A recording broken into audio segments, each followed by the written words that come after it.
Of all the concerts I've ever been to in my entire life, the one that has had the most impact on my life happened 10 years ago today.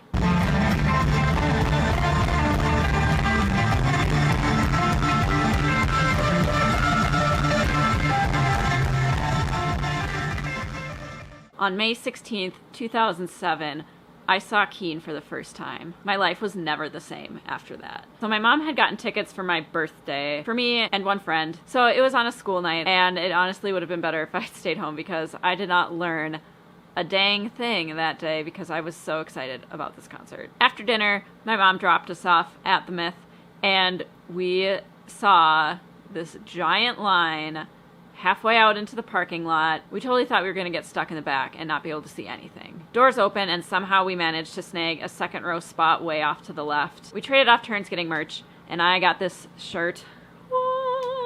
In front of us was this really tall guy who I so very kindly nicknamed Sasquatch, and his girlfriend, as this guy was like 6.5 feet tall in front of me.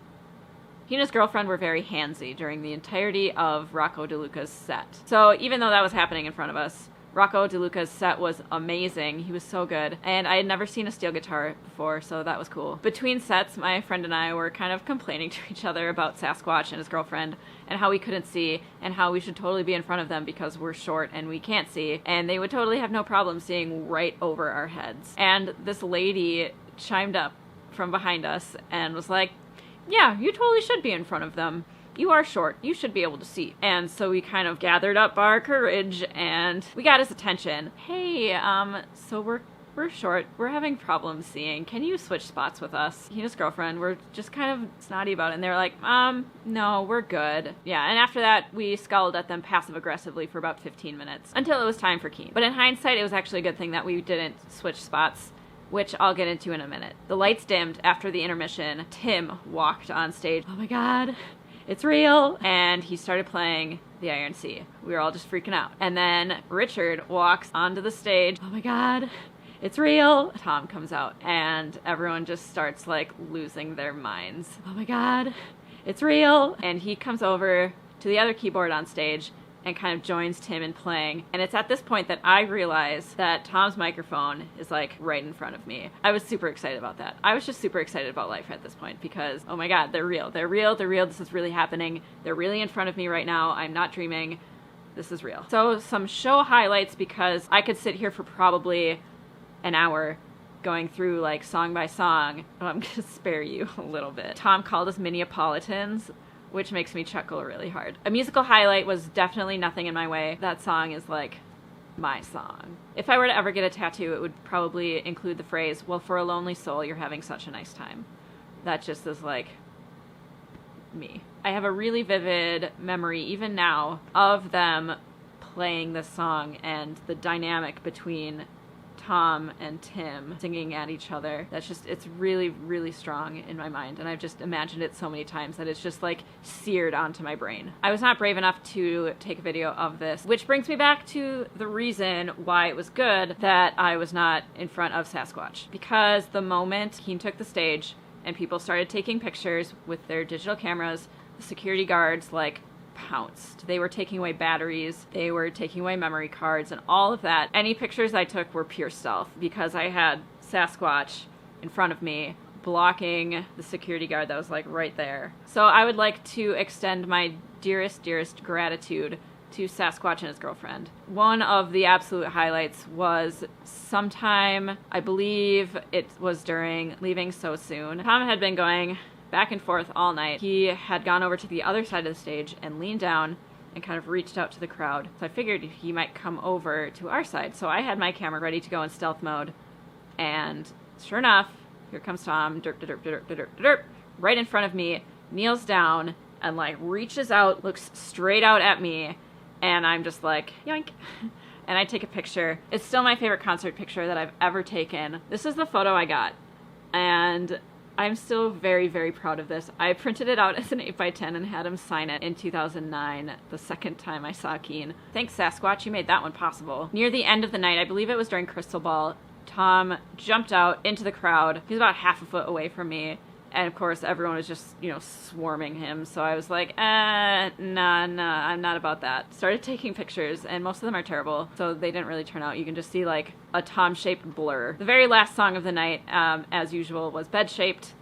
And I got a little bit more brave this time. I had taken a couple of videos earlier, but it was mostly just like the camera pointed down at the ground or like pointed kind of at the lights, because I had to kind of hold it like this, stealth, so that the guards couldn't see that I was filming. So you maybe see Tom's head like once. During Bed-Shaped, I got a little bit more brave and actually tried to film him a little bit, and it's terrible, but better.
After the show, we went out to the buses to try and meet them, but enter my arch nemesis, Curfewzilla, and the mother who wants to go to bed before dawn.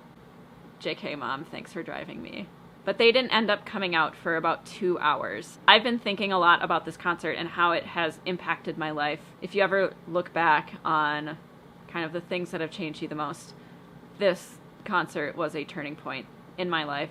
I've come up with these things that it has impacted or changed. It inspired me to join the Keane forum, which might sound really dumb, but it's not, because I've made so many friends on there that I still keep in contact with 10 years later. And I even meet up with them when I travel or when they travel here. So that's been a really cool connection to make. This show triggered a very severe, intense case of "this is my favorite band" syndrome that has lasted for a very, very long time. Because of this concert and because of joining the forum, I had a chance to be a part of one of the biggest Keane fan sites around. I was a part of Keane Shine until we kind of unofficially let it die because of some reasons I don't want to go into. With Keane Shine, we had an opportunity to interview the band. We were shortlisted for a BT Digital Music Award in 2011. We didn't win, we lost to Coldplay, but we were nominated, so that's pretty cool. Obviously we didn't get to go because when you're a college student, you can't really afford to just fly to London. I submitted one of my photos to Keane's website after the show, and they said they would pick a few of their favorites. Because I was so, like, over the moon that I had gotten this photo, I submitted it. They put it on their website. They spelled my name wrong, but they put it on their website. So them putting that photo up on their blog just blew my 16-year-old mind. I definitely annoyed all of my friends and family for like 2 months straight, because all I wanted to talk about was Keane and this concert. And it really reminds me of that scene in Mean Girls where she's standing in the store and she's like, "I was a woman possessed." 80% of the time I was talking about Regina, and 20% of the time I was praying for other people to bring her up so I could talk about her more. That's how I felt about Keane in the summer of 2007, and I'm sure everybody was so sick of me. That's one of the reasons I joined the forum, is because I didn't want to annoy my friends anymore. They were like, we get it. You went to the show. It was great. I was looking through my old forum posts, and one of the quotes was like, "It's been a month and I still can't think about anything else." This concert is so ingrained in me that I think about it frequently and how amazing it was. Even though I didn't get to meet them that night, it was still one of the best experiences of my entire life. I had never been that close to the stage before for any show. And also, I had never heard anyone sing live like Tom before. It was It was unreal. I credit this amazing experience to Keane's songwriting, their high performance standards, a dose of British charm, and like I said, the fact that everything felt so accessible. I had such a great time. This band has gotten me through a ton of really tough times, especially things that happened later that year. I'm really glad that I had this band to lean on. They're irreplaceable in my life, and I owe them so much. Thank you so much for watching today's May Concert a Day. I'm really terrible at putting these out every day, if you have noticed. Have a great day wherever and whenever you are. I will see you next time on May Concert a Day.